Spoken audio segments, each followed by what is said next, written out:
সামাজিক বন্ধন অটুট রাখতে ব্যতিক্রমী উৎসব। শান্টু ইসলাম, নলডাঙ্গা প্রতিনিধি। নাটোরের নলডাঙ্গার মাদ নগরে আদি রন্ধনশৈলীতে নানা খাবারের মধ্যে মুগ ডাল দিয়ে মাছ, খাসি দিয়ে বুটের ডাল ঘাটি, আখের গুড় দিয়ে তেঁতুলের খাটা বা টক অন্যতম। উপজেলার পূর্ব মাদনগর আহলে হাদিস কেন্দ্রীয় জামে মসজিদের আয়োজনে সামাজিক বন্ধন ঐতিহ্য ধরে রাখতে এই খাবার ঘিরে অনুষ্ঠিত হয়েছে সামাজিক খাবারের উৎসব। উৎসবের রান্না কাজ শুরু হয় গভীর রাত থেকে। উৎসবমুখর পরিবেশে গ্রামের ছোট বড় সবাই বিভিন্ন প্রান্ত থেকে অতিথিরা এই ঐতিহ্যবাহী সামাজিক উৎসবে একত্রিত হন। বুধবার ৫ নভেম্বর উপজেলার পূর্ব মাদনগর শামসুল ইসলাম উচ্চ বিদ্যালয় মাঠে কয়েক হাজার লোকের জন্য এ উৎসবের আয়োজন করা হয়।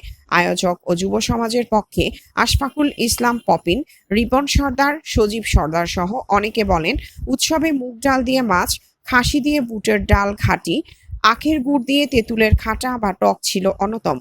আয়োজকরা আরও বলেন, পেশা ও যাপিত জীবনের তাগিদে আমাদের ব্যস্ততায় মানবিক সংযোগটি যেন হারিয়ে না যায়।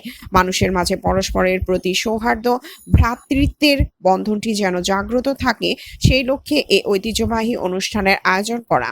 ভবিষ্যতে আরো বৃহত্তর পরিসরে স্বতঃস্ফূর্ত সম্পৃক্ততায় এ উৎসব আয়োজনের আশা ব্যক্ত করেন আয়োজকরা। প্রতি বছরের ন্যায় এবছরও পূর্ব মাদনগর আহলে হাদিস কেন্দ্রীয় জামে মসজিদ এর উদ্যোগে প্রায় 500 ঘর লোক, 1500 প্লাস জনসংখ্যা নিয়ে প্রতি বছরের ন্যায় এই দিনে খাবারের ব্যবস্থা করা হয়। এই দিনে প্রতিটা বাড়িতে রান্না বন্ধ, সবাই একসাথে মিলিত হয়। আর এই সমাজে যে প্রান্তে থাকুক এই দিনে এসে উপস্থিত হয়ে আমাদের সাথে খাওয়া দাওয়া করে, অনেক আনন্দ উপভোগ করি আমরা। এটা আমাদের একটা ঐতিহ্য। আমরা প্রত্যেক বছর আমরা সবাই মিলে একটা পুনর্মিলনী অনুষ্ঠান করি। আমাদের সমাজের সবাই যে যেখানে থাকে, অনেকেই বাইরে চাকরি করে, সবাই আমরা একত্রিত হই।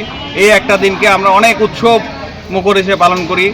আমরা এই দিনটাকে আমরা মনে করি যে আগামী দিনেও আমরা ভবিষ্যতে আমাদের এই সামাজিক ঐক্য ধরে রাখার জন্যে আমরা এই অনুষ্ঠানকে আমরা ধারাবাহিকভাবে আমরা কন্টিনিউ করব এবং আপনারা আমাদেরকে উৎসাহ প্রদান করবেন। এবং আমরা চাই সবাই মিলে দল মত নির্বিশেষে আমরা এই সামাজিক অনুষ্ঠানকে যাতে আমরা ধরে রাখতে পারি এবং সাফল্যমণ্ডিত করতে পারি।